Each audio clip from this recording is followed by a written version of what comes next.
If you're working your way through Destiny 2's endgame or are approaching that point, you'll more than likely find yourself with an abundance of the game's most common in-game currency, glimmer.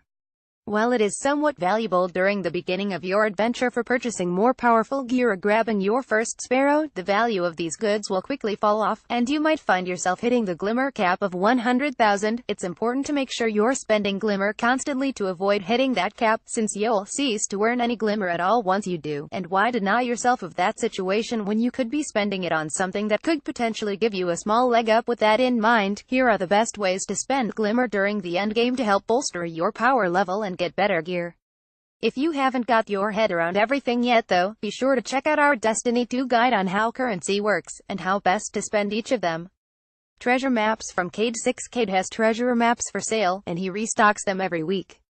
These mark the location of his personal treasure caches on your map screen, and using that information, you can run out and claim those chests for yourself while exploring planets.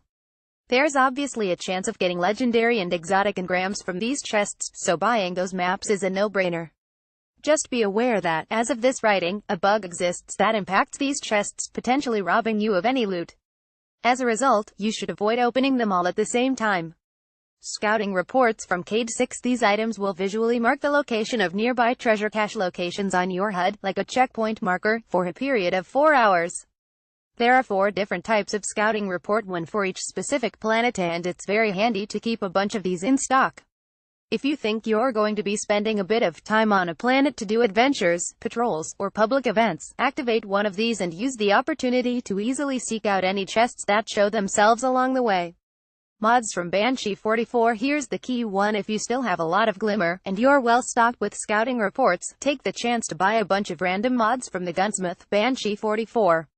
These blue, rare-grade gear mods might not seem like a very good investment, but be aware that once you hit a power level of 280, you will unlock the ability to trade in 3 rare-grade mods of the same type for 1 legendary-grade mod.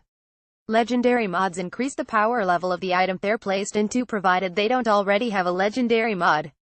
This means you'll be able to potentially boost the attack or defense number of your already powerful gear and raise your overall power level even further once you get to that stage. And that's it. If you think we've got it completely wrong and there's an even better way to spend all that glimmer, be sure to let us know in the comments.